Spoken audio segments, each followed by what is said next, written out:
I'm Dalton, 28, working as a financial analyst at Mitchell & Reed in downtown Chicago.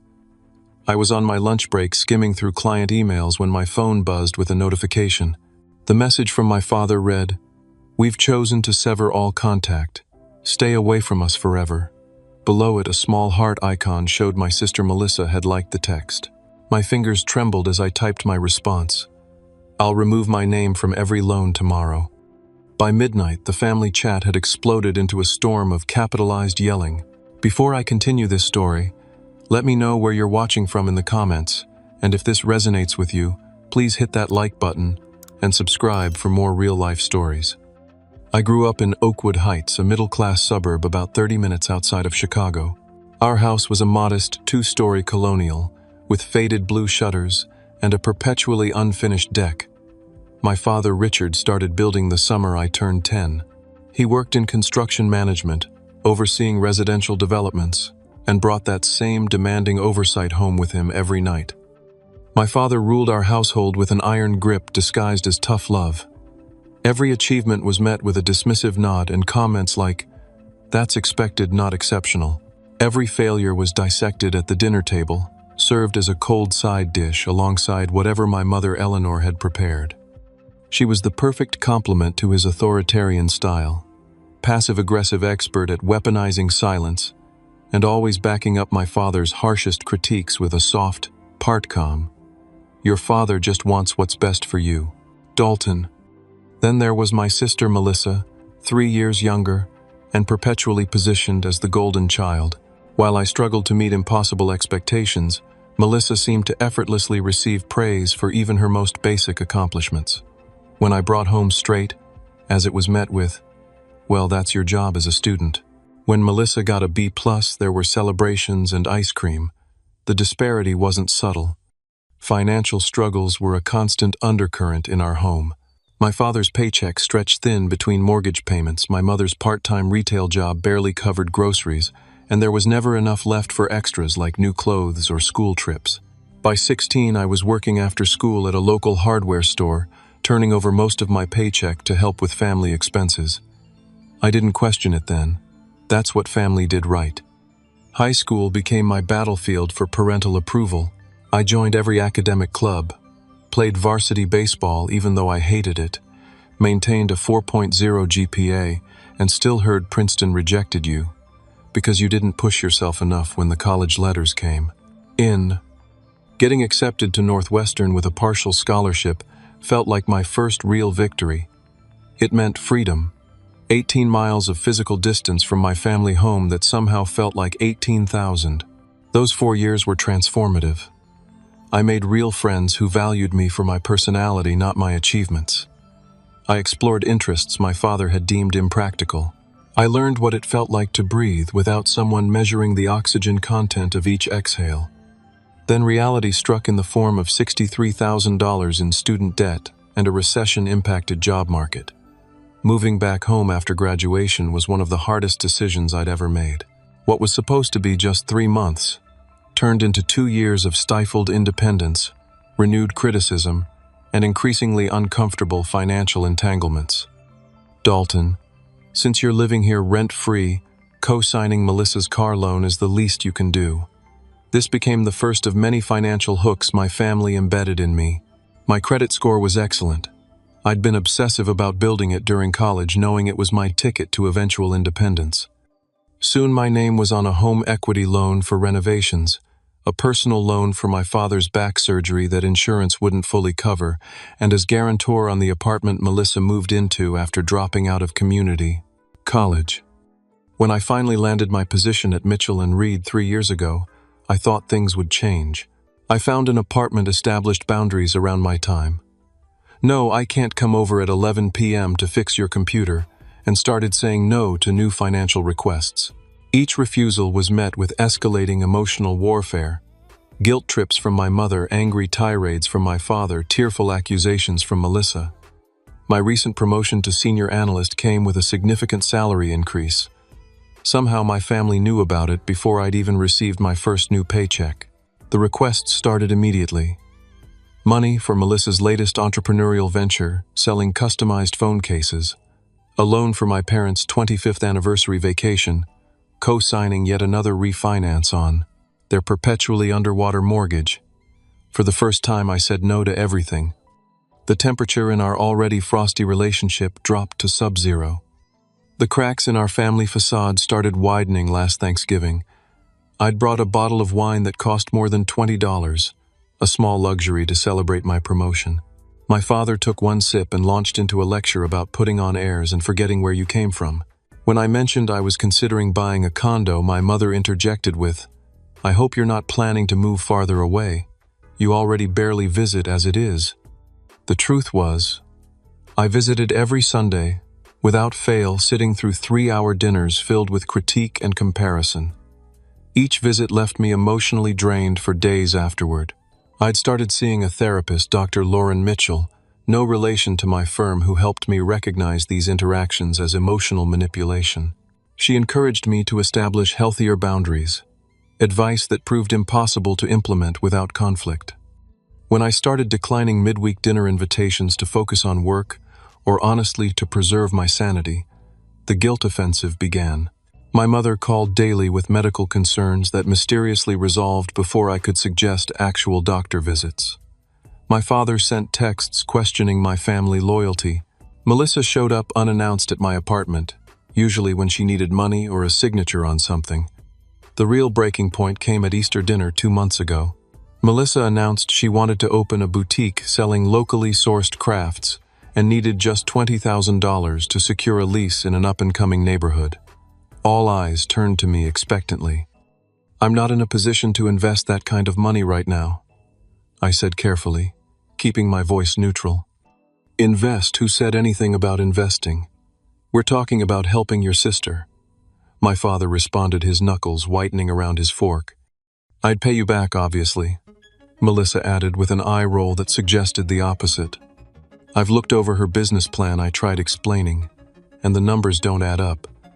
The market research is minimal. There's no clear—" "Oh, listen to Mr. Financial Analyst," my father interrupted. "Too good for honest work now, aren't you? Sitting in your fancy office judging real entrepreneurs." The argument escalated from there. My mother cried.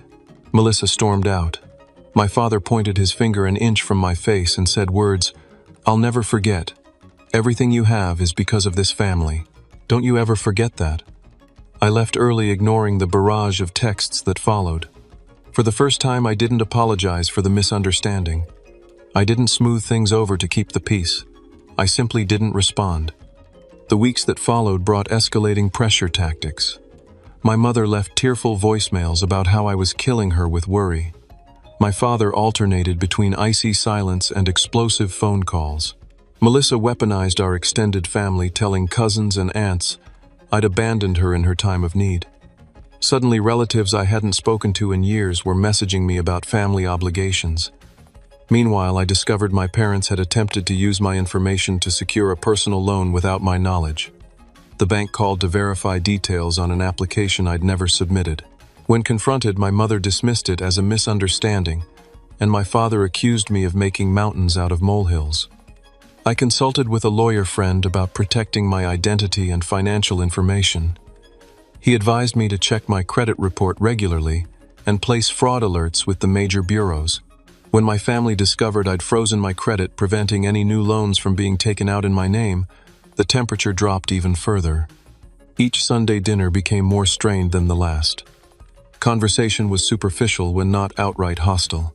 My father made pointed comments about ungrateful children, while my mother sighed dramatically and refilled wine glasses. Melissa bounced between ignoring me completely and making passive-aggressive comments about friends whose supportive brothers had helped them achieve their dreams. I stopped sharing details about my life or work. Each disclosure had become ammunition to be used against me later. When I mentioned a potential work trip to New York, my father immediately asked if I'd be expense accounting it so I could throw some money the family's way. When I talked about a colleague's wedding I'd attended, my mother interrogated me about why I never brought nice girls home anymore, conveniently forgetting how she'd treated my college girlfriend. The Sunday before the text, I'd declined dinner altogether, citing a work project that needed urgent attention. In reality, I was emotionally exhausted and needed one weekend to recover. The barrage of messages that followed ranged from guilt-inducing "Dad, made your favorite roast for nothing" to outright accusatory. "You clearly think you're too good for this family now." I didn't know it then, but I was on the precipice of the biggest family explosion of my life. Tuesday started like any other workday. My alarm went off at 6:15. I hit the gym in my building for a quick 30-minute workout, showered, and grabbed my usual coffee and bagel from the corner deli. The morning commute on the L train was crowded but uneventful. I reviewed presentation notes on my tablet, mentally preparing for a client meeting that afternoon with Westbrook Investments, a potential $2 million account our firm had been courting for months. The morning flew by, in a flurry of spreadsheets, projection models, and conference calls. By noon, I was feeling confident about the Westbrook presentation. I decided to use my lunch break to catch up on emails and fine-tune some details. The office cafeteria was relatively quiet, with most colleagues either out for lunch meetings or eating at their desks. I was halfway through a turkey sandwich, eyes on my laptop screen, when my phone buzzed with a text notification. Assuming it was my colleague James checking in about the presentation, I glanced down casually. The name Dad appeared on my screen, sending an involuntary tensing through my shoulders, a Pavlovian response to years of criticism. "We've chosen to sever all contact. Stay away from us forever." I blinked, certain I'd misread. I put down my sandwich and picked up the phone, reading the message again and again. My brain struggled to process the words on the screen. Below the message, I noticed the small heart reaction. Melissa had liked the text. The cafeteria continued its normal hum of conversation around me, but everything seemed suddenly distant, as though I was underwater. My hands grew clammy, heart hammering against my ribs. A cold sweat broke out across my forehead as I stared at those 11 words that somehow erased 28 years of family history. No context, no explanation. Just a unilateral decision delivered via text message during my lunch break on an otherwise ordinary Tuesday. In that moment of shock, my financial analyst brain took over, calculating the practical implications before my emotions could fully engage. Every loan, every financial entanglement, every legally binding document with my name next to theirs flashed through my mind. Without conscious thought, my fingers typed, "I'll remove my name from every loan tomorrow." I pressed send and immediately felt a wave of nausea.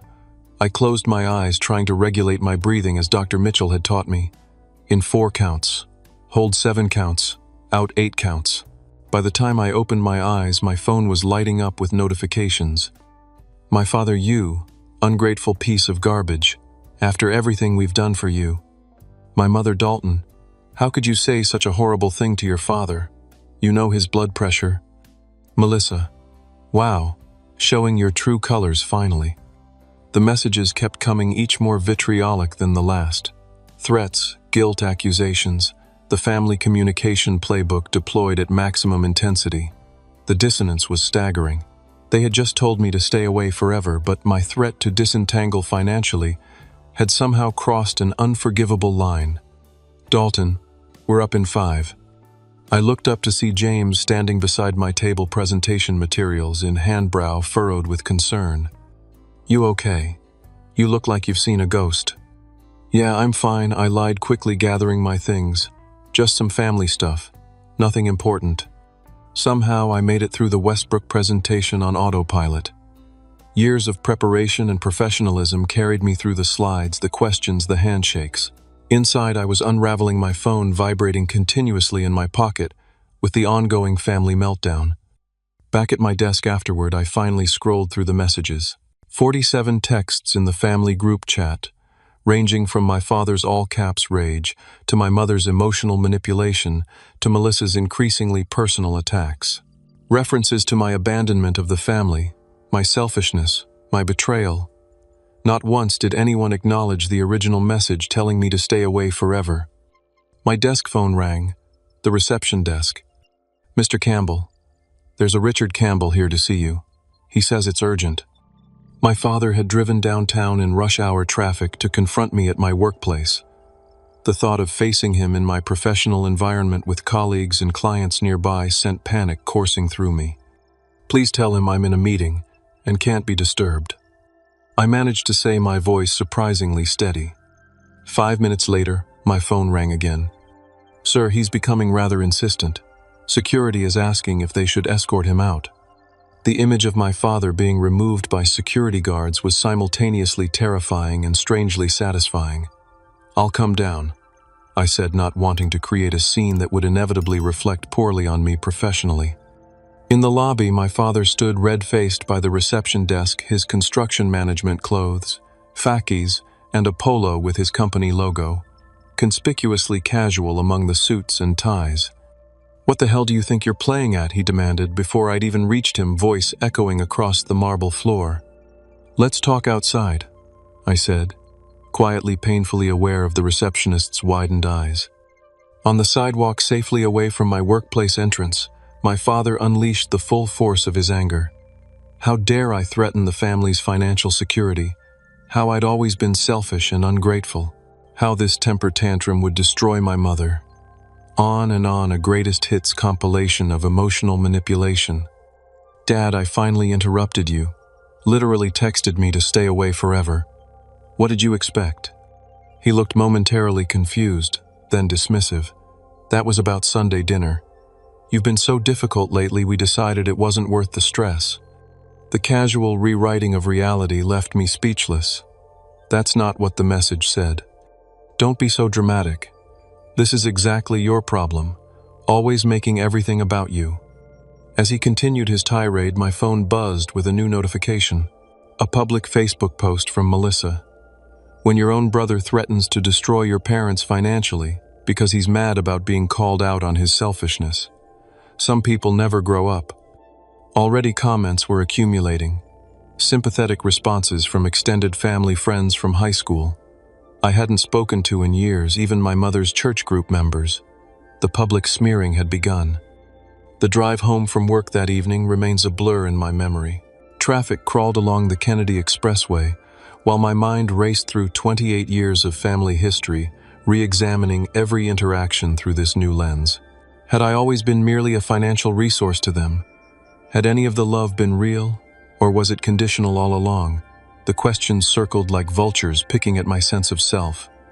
I made it as far as my apartment building's underground parking garage before the emotional dam broke.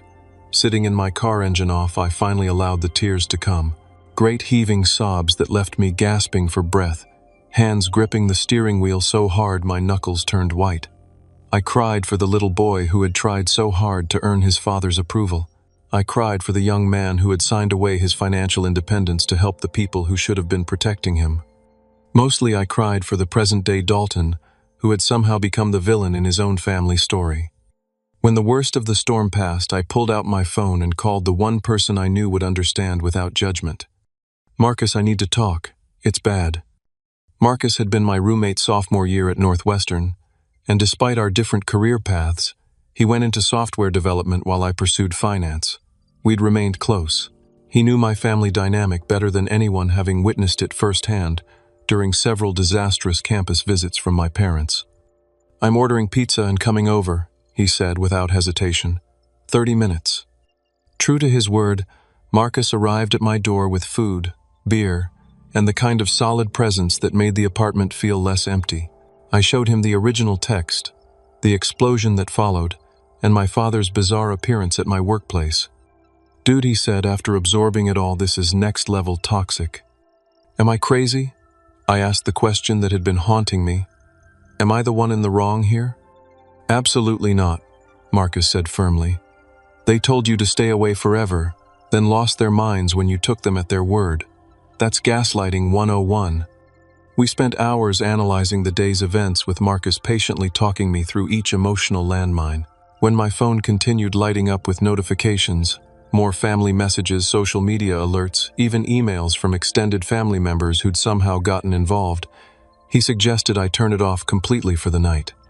"Tomorrow's soon enough to deal with the fallout," he advised. "Right now you need rest." But rest proved elusive.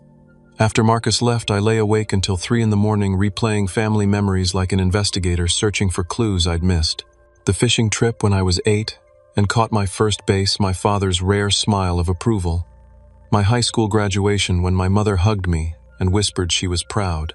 helping Melissa with her science fair project the year she won first place. Had those moments been real, or was I romanticizing a family that never truly existed? Morning brought no clarity, only exhaustion and a throbbing headache. I called in sick for the first time in 3 years, unable to face the professional mask required at the office. Instead, I spent the day methodically documenting every financial connection between myself and my family members. The list was longer than I'd realized. Co-signer on my parents' home equity loan, $35,000 remaining. Guarantor on Melissa's apartment lease, 17 months remaining. Joint holder on a family credit card, $8,000 balance. Co-signer on Melissa's car loan, $12,000 remaining. Personal loan to my father for medical expenses, $7,000 to be repaid when possible. My name on various utility accounts at my parents' house from when I lived there. The financial entanglement was extensive, deliberately so. I realized with growing clarity that each obligation had been presented as temporary as helping family in need, but collectively they formed golden handcuffs keeping me bound to my family's control. My phone, which I'd finally turned back on, continued its steady stream of notifications. My father had called my direct supervisor claiming a family emergency and asking inappropriate questions about my work schedule and salary details. My mother had left 7 voicemails, each more tearful than the last, about how I was killing her with worry. Melissa's social media campaign had expanded to Instagram, where she posted a childhood photo of us with a long caption about family betrayal that generated dozens of sympathetic comments. Most disturbing were the messages from extended family and family friends, people who had only heard one carefully curated version of events. My father's brother sent a particularly scathing email about my responsibility to honor thy father and mother. My mother's best friend from church called to talk some sense into me. Even my former high school baseball coach texted to express disappointment in the man I'd become. The isolation was crushing. My version of events, the years of financial manipulation, the original text telling me to stay away, was being systematically erased from the narrative. In its place, a story about an ungrateful son threatening elderly parents over a minor disagreement was being constructed and broadcast to everyone who might listen. By evening, my emotional exhaustion had transformed into something else, a cold, clear anger that felt strangely steadying. For the first time, I saw with perfect clarity the patterns that had defined my family relationships for decades: the love bombing followed by criticism, the financial hooks disguised as help, the public image maintenance at all costs. Dr. Mitchell had often talked about rock bottom being the foundation upon which new structures could be built. Sitting alone in my apartment, surrounded by financial documents and unanswered messages, I realized I had reached that foundation. There was nowhere to go but up. The knock came at 7:15 on Saturday morning. 3 sharp raps that echoed through my quiet apartment like gunshots.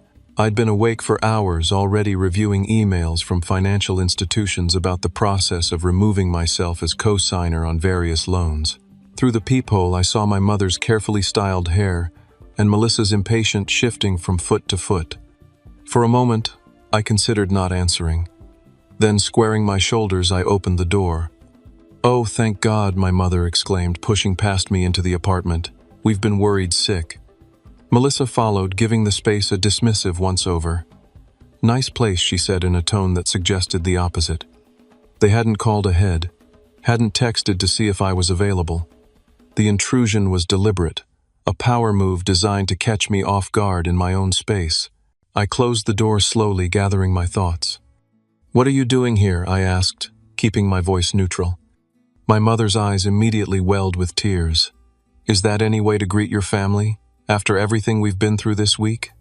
"You told me to stay away forever," I reminded her, "and now you're in my living room at 7 in the morning on Saturday." "Don't be so literal," Dalton Melissa snapped. "God, you always take everything so personally." My mother settled onto my couch without invitation, purse clutched in her lap like armor. "Your father is beside himself. He hasn't slept in days." "Because of the text he sent, or because of my response?" I asked. "Both, I suppose," she sighed dramatically. "You know how he gets when he's upset. He says things he doesn't mean." I remained standing, unwilling to be physically positioned beneath them, and the part about severing all contact, staying away forever. Did he mean that?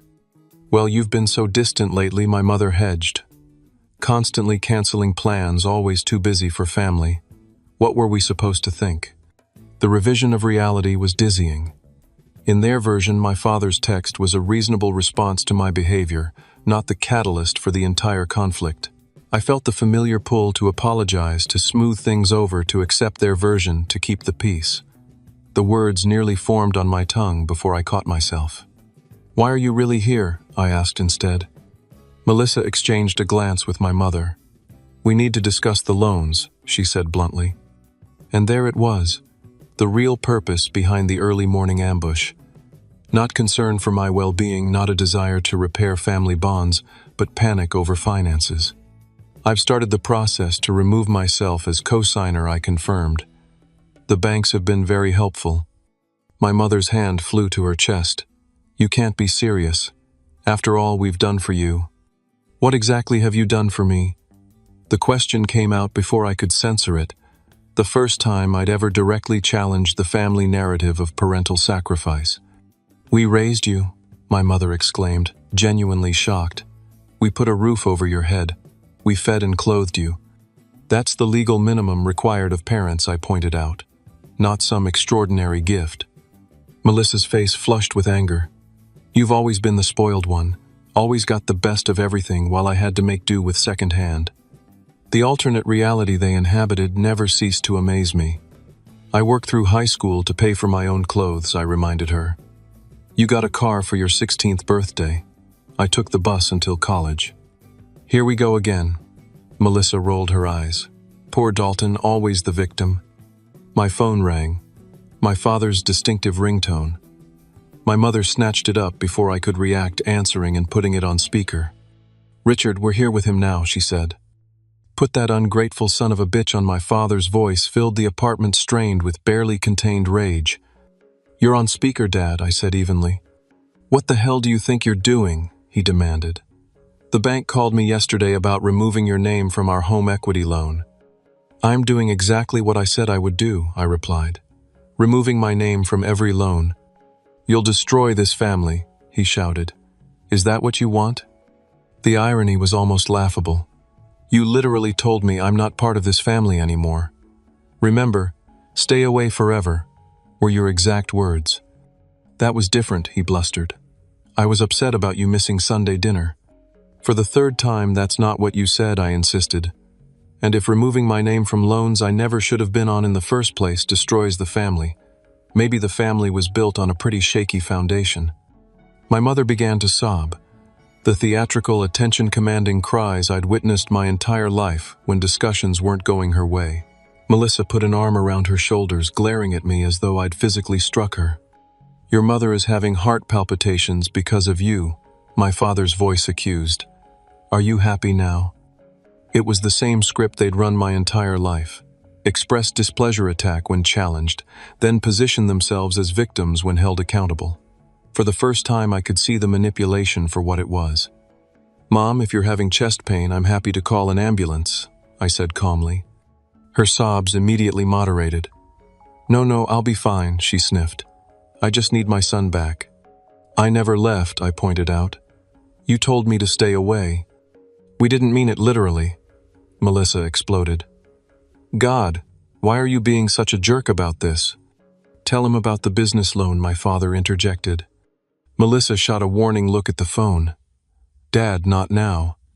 "Tell him," my father insisted. "He's already screwing us over, might as well put all the cards on the table."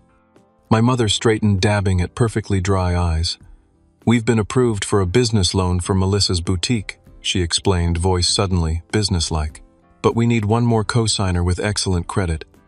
The pieces clicked into place with nauseating clarity. The text wasn't about Sunday dinner or family disagreements at all. It had been a calculated attempt to punish me for refusing the previous loan request, a guilt trip designed to bring me back in line. When I'd responded by threatening their financial security, instead panic had set in. "No," I said simply. "You haven't even heard the terms," my mother protested. It's very favorable, and Melissa's business plan, the same business plan I already reviewed and found fundamentally flawed, I interrupted. With no market research, unrealistic revenue projections, and no contingency planning, there's been some adjustments, Melissa said vaguely. Let me guess. The loan amount has increased. Their silence confirmed my suspicion. How much I pressed. 50,000, my father finally answered. The location we want has higher potential. The number hit me like a physical blow. They had come to my apartment expecting me to co-sign for $50,000 after telling me to stay away forever days earlier. The audacity was breathtaking. This is why you're here, I said, the realization settling cold and heavy in my stomach. Not because you care about our relationship, not because you want reconciliation. You need my signature on a loan document. Family helps family, my mother insisted. That's what we do. Except when family sets boundaries, apparently. Then they get told to stay away forever. You're twisting everything, Melissa shouted, standing up. You've always been so selfish, Dalton. Always thinking about yourself first. If I'd been thinking about myself first, I never would have co-signed any of these loans to begin with, I replied. My father's voice cut through the tension. Listen to me very carefully. If you go through with removing your name from our loans, you will destroy your mother's credit rating, force your sister out of her apartment, and possibly cause us to lose our home. Is that what you want on your conscience? The question was designed to trigger maximum guilt, another familiar tactic. But something had shifted inside me. The fog of obligation and emotional manipulation had lifted. What I want, I said clearly, is to be treated with basic respect. What I want is acknowledgement that I'm an adult who can make my own financial decisions. What I want is a family who values me for who I am, not what I can provide financially. So dramatic, Melissa scoffed. Always have to make everything about your feelings. Yes, I agreed, surprising her. My feelings do matter. So does my financial security. Your security, my father exploded. What about our security? After everything we've sacrificed for you? Name one thing, I challenged. Name one significant sacrifice you've made for my benefit that wasn't legally required of you as parents. The silence stretched, broken only by my mother's renewed theatrical sniffling. That's what I thought, I said quietly. My mother rose from the couch, gathering her purse with trembling hands. I don't even recognize you anymore, she whispered. My son would never treat his family this way. Your son grew up, I replied, and realized he deserves better than emotional blackmail disguised as family love. You have 24 hours to change your mind, my father's voice declared from the phone. After that, don't expect any forgiveness when you come crawling back. I won't be crawling anywhere, I said, opening my apartment door. And I won't be changing my mind. Melissa stormed past me, pausing in the hallway to deliver a final blow. I'm going to make sure everyone knows what you've done. Everyone. My mother followed more slowly, playing the wounded matriarch to the end. When you're all alone with no one who loves you, remember this was your choice. As they disappeared down the hallway, my father still raging tinny and small through the phone's speaker, I felt a curious lightness. I ended the call mid-tirade and closed my door, leaning against it in the sudden silence of my apartment. For the first time in my adult life, I had chosen myself over family obligation and survived. The world hadn't ended. I hadn't disintegrated from guilt. Instead, I felt something unfamiliar, taking root in my chest, the solid foundation of self-respect. Monday morning, I walked into Grayson Financial Advisors with a folder of documents and a determination I'd never felt before. Catherine Grayson, a no-nonsense certified financial planner with 20 years of experience, had come highly recommended by a colleague. So she said, after reviewing my situation, you want to disentangle yourself from approximately $72,000 in loans and financial obligations that aren't yours. Correct. Hearing the total sum spoken aloud made my stomach clench, but I nodded. Yes, as quickly and cleanly as possible. Catherine didn't ask for the emotional backstory for which I was grateful. She simply laid out options, consequences, and timelines with clinical precision. Some loans could be refinanced by the primary borrowers if their credit allowed. Others might require full payment to remove my name. Utility accounts were straightforward to transfer. The apartment lease would be trickier but not impossible. This won't be painless, she warned, but it's entirely doable. I've seen far worse financial entanglements. From Catherine's office, I went directly to meet with Robert Halsey, an attorney specializing in family law and financial issues. Where Catherine had been all business, Robert's approach was more personable, encouraging me to share the context behind my decision. Financial abuse within families is far more common than people realize, he told me after I'd outlined the situation, especially when it's disguised as helping or obligation. Robert drafted formal letters to each financial institution, recommended additional credit monitoring services, and suggested documenting all communication with my family moving forward. If things escalate, he cautioned, you'll want a clear record of events. The practical actions felt empowering after days of emotional turmoil. Each signature, each email sent, each account modification was a small reclamation of my independence. By Wednesday, the process was fully in motion. My name had been removed from the utility accounts immediately. The credit card company had frozen the joint account and issued formal notification to all parties. The banks had initiated reviews of the loan cosigner removal requests. My father's response was as swift as it was predictable. The threatening voicemail came Wednesday night. You have no idea what you've started. I built you, and I can destroy you just as easily. Your job, your reputation, everything you think is yours. It can all disappear overnight. Following Robert's advice, I saved the message without responding and documented it in the growing file of family communications. The next morning, I contacted my building's management company to request security camera installation at my apartment door, an expense that seemed justified when I found my car keyed in the parking garage that evening. The word "traitor" scratched deeply across the driver's side door. The police officer who took the report was sympathetically professional. Family disputes can get ugly, he observed, taking photos of the damage. You might want to consider a restraining order if this escalates. Melissa's social media campaign continued gaining momentum, with daily posts about family betrayal and vague references to financial abandonment. She never named me directly, careful enough to avoid potential defamation, but shared enough childhood photos and thinly veiled references that anyone who knew us understood exactly who she meant. Former high school classmates, distant relatives, and family friends left hundreds of supportive comments, most condemning my alleged behavior, without knowing any details. The digital pile-on was painful, but clarifying. Many of these people had witnessed my family dynamic growing up, but had accepted the carefully curated public image my parents had maintained. None had ever seen the controlling behavior behind closed doors, the financial manipulation disguised as generosity, the constant emotional blackmail.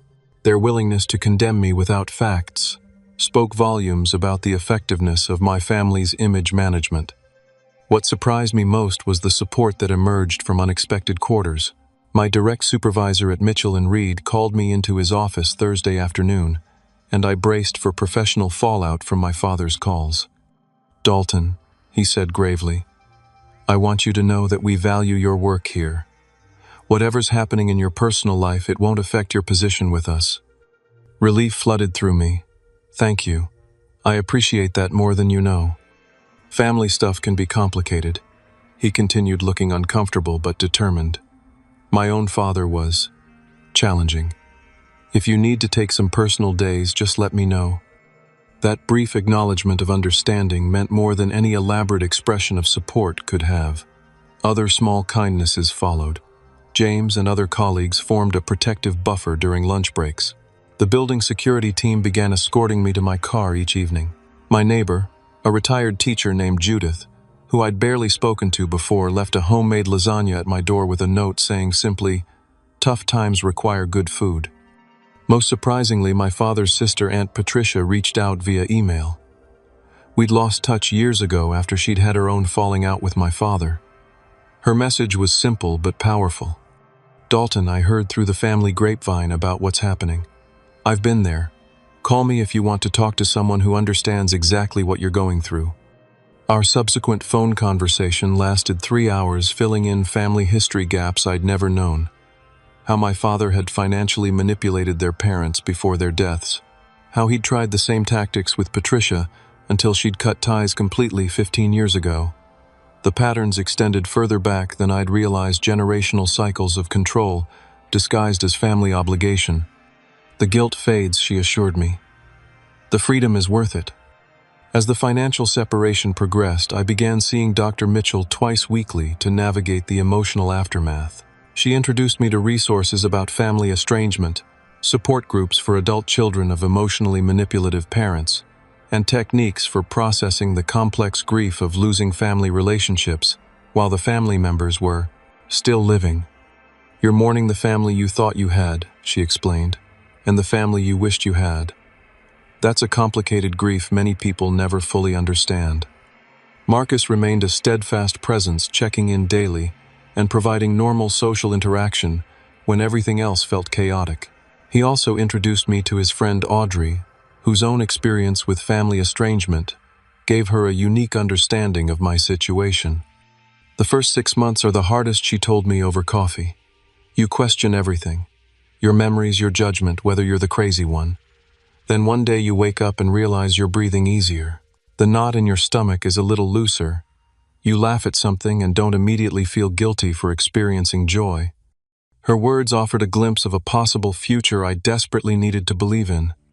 4 weeks after my father's initial text, I received formal notification that my name had been successfully removed from all joint accounts and loans. My parents had been forced to refinance their home equity loan at a higher interest rate. Melissa had found a roommate to take over her apartment lease and had moved back in with our parents. The family credit card had been closed entirely. The practical disentanglement was complete, but the emotional aftermath continued. My mother still left voicemails cycling between guilt-inducing pleas and vicious accusations. My father's threats had evolved into ominous silence. Melissa's social media campaign had expanded to include a family healing fundraiser for her boutique dreams, effectively monetizing the conflict. Through it all, I maintained the boundaries Dr. Mitchell and I had established. No direct engagement, documentation of all communication, focus on building new connections rather than repairing broken ones. Each day brought small victories in reclaiming my sense of self separate from my family's expectations and definitions. Healing isn't linear. Dr. Mitchell reminded me during a particularly difficult session after I'd received a holiday card from my mother containing nothing but family photos with my image cut out. There will be setbacks and difficult days. The important thing is the overall trajectory. And slowly, almost imperceptibly at first, that trajectory began pointing upward. 6 months after receiving that text from my father, I stood in the empty living room of my new apartment, 15 miles from my old place, and in a neighborhood my family had never visited. Sunlight streamed through wide windows, illuminating freshly painted walls and the few pieces of furniture I'd kept from my previous life. Everything else, from the kitchen utensils to the bedding, was new, carefully chosen to reflect my preferences rather than whatever had been on sale or handed down from family members. The physical relocation was the final step in a transformation that had begun with that fateful text message. My life had been completely restructured, from my living space to my daily routines to my understanding of what family truly meant. Professionally, the past 6 months had brought unexpected growth. Without the constant drain of family drama, my focus and creativity at work had sharpened considerably. The Westbrook account had been secured, followed by 3 other major clients. 2 months ago, I'd been promoted to team leader with a significant salary increase and greater responsibilities. "Your confidence has completely transformed," my supervisor commented during my performance review. "Whatever personal challenges you were working through clearly led to professional growth." He couldn't know how accurate that assessment was. The skills I developed in setting boundaries, communicating clearly, and standing firm in my convictions had translated directly into leadership capabilities I hadn't known I possessed. My personal growth had been equally profound. The panic attacks that once characterized Sunday evenings, anticipation of family dinner, had disappeared. The constant background anxiety, like static on a radio station I couldn't turn off, had gradually faded to silence. In its place grew a calm self-assurance I'd never experienced before. My phone still occasionally lit up with family contact attempts. My mother had settled into a pattern of monthly, emotionally manipulative emails, each one constructed to maximize guilt while maintaining her role as the wounded matriarch. My father hadn't contacted me directly since the last threatening voicemail 4 months ago, though I'd heard through Aunt Patricia that he periodically announced to extended family his intention to never speak to his ungrateful son again. Melissa's approach had evolved with calculated precision. After her social media campaign had stopped generating sufficient attention, she'd pivoted to portraying herself as the compassionate peacemaker. Her most recent message had been a carefully worded invitation to begin healing our family wounds, sent coincidentally just after she'd been denied another business loan without a co-signer. Each contact attempt had become easier to recognize for what it was: not genuine connection, but hooks designed to pull me back into old patterns. I maintained my policy of non-engagement, documenting each communication in a folder that grew thinner with each passing month. Meanwhile, my actual support network had flourished. Weekly dinners with Marcus had become a tradition, often including his boyfriend Tyler and a rotating group of friends. Audrey and I had developed a close friendship built on shared experience and mutual understanding. My relationship with Aunt Patricia had deepened, filling in missing pieces of family history while creating new traditions untainted by manipulation. Most importantly, I'd begun building what Dr. Mitchell called a chosen family.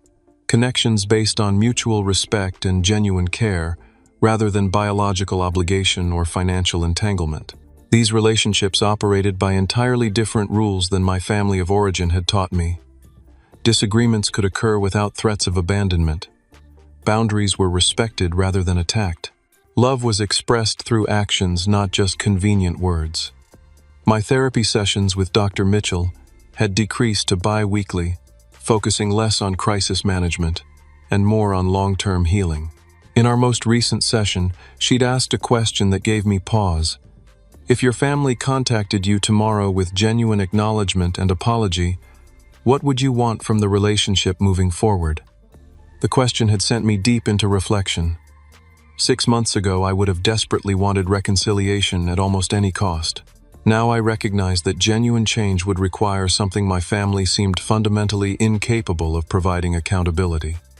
I'd need acknowledgement of the manipulation, I told her. Not just apology for specific incidents, but recognition of the patterns. And I'd need completely different boundaries: financial separation, respect for my autonomy, no more emotional blackmail. And if they can't provide that, she asked gently, then I continue on the path I've chosen, I said, surprised by the peace I felt with that answer. I've learned that family isn't defined by blood or obligation. It's defined by mutual respect, support, and healthy love.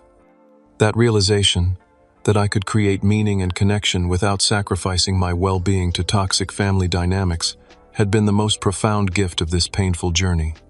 Standing in my new apartment, unpacking boxes of carefully chosen items that represented the life I was building for myself, I felt an overwhelming sense of gratitude. Not for the text that had started this journey, the cruelty still stung when I allowed myself to remember it, but for the strength I'd found in responding to it. For the first time in my life, I had acted in alignment with my own values, rather than reactive fear or obligation. I placed a framed photo on my new bookshelf. Not a family portrait, but a picture from last month's weekend trip to Lake Michigan, with Marcus, Tyler, Audrey, and other friends. Laughing faces, genuine smiles, the sunlight catching the water behind us. This was my family now, chosen, deliberately maintained with care, connected by love rather than obligation.